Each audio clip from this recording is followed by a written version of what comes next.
people who don't seem to fit. And in 1995, there is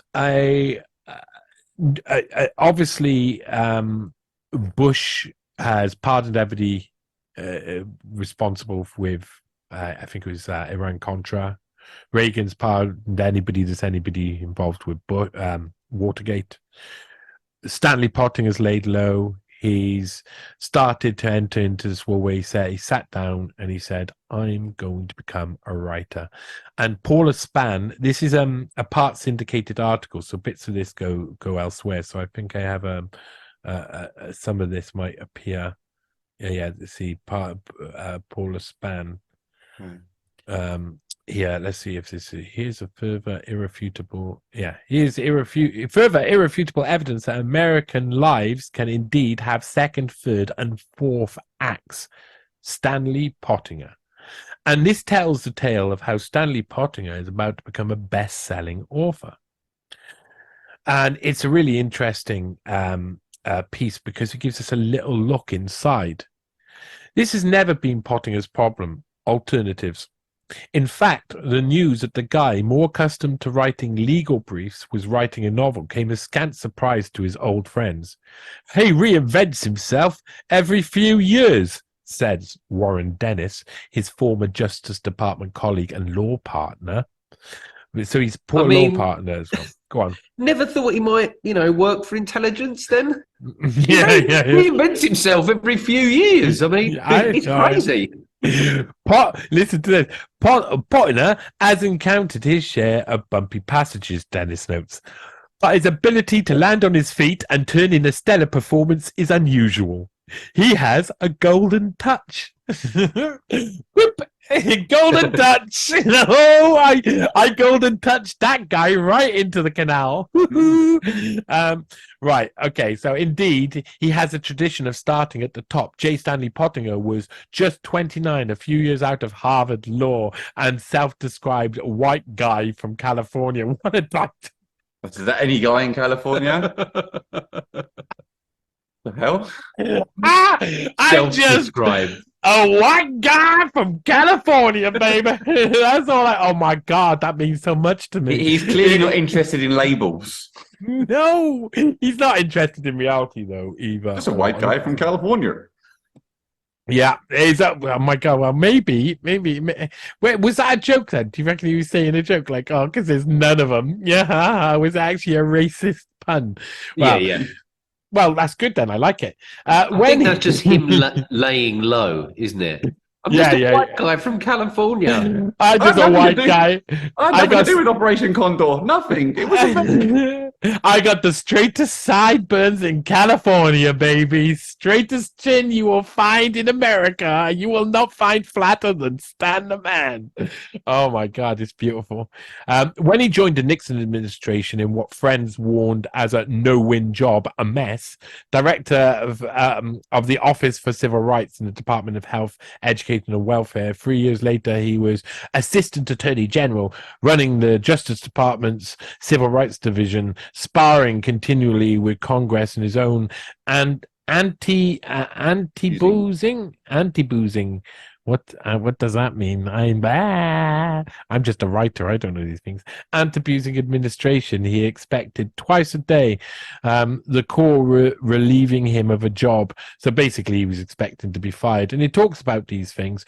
Now, what I want to know, and we'll come back to this a little bit. And there's some interesting names come up, like these, like Ruckelhaus and stuff. These names have come up in other investigations that I'm yet to air properly. So he's a really interesting. It was such a bizarre balancing act to do liberal. So this is all about Pottinger and his life. His golden touch.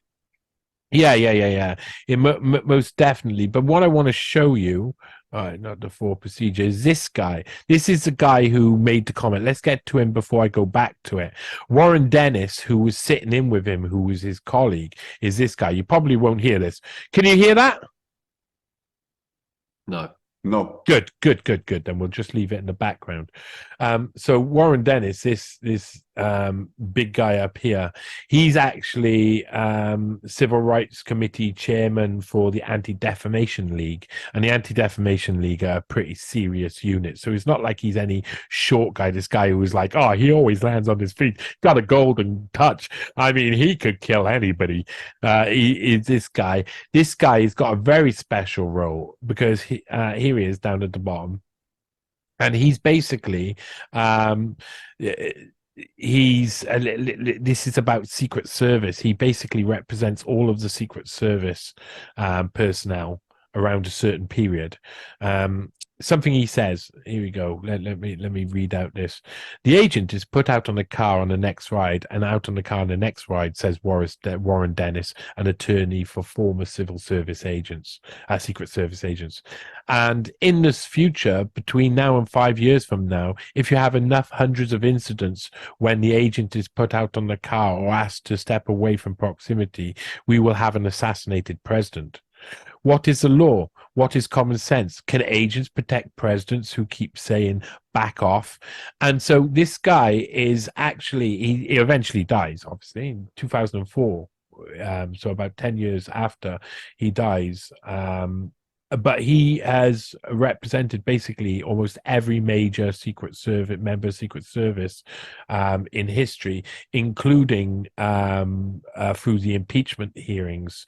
But this is much more important, okay? This is much more important. So this guy's big deal, yeah? Warren L. Dennis, big deal, sitting around in Pottinger's house while he's being interviewed by some bump woman about his new career in writing.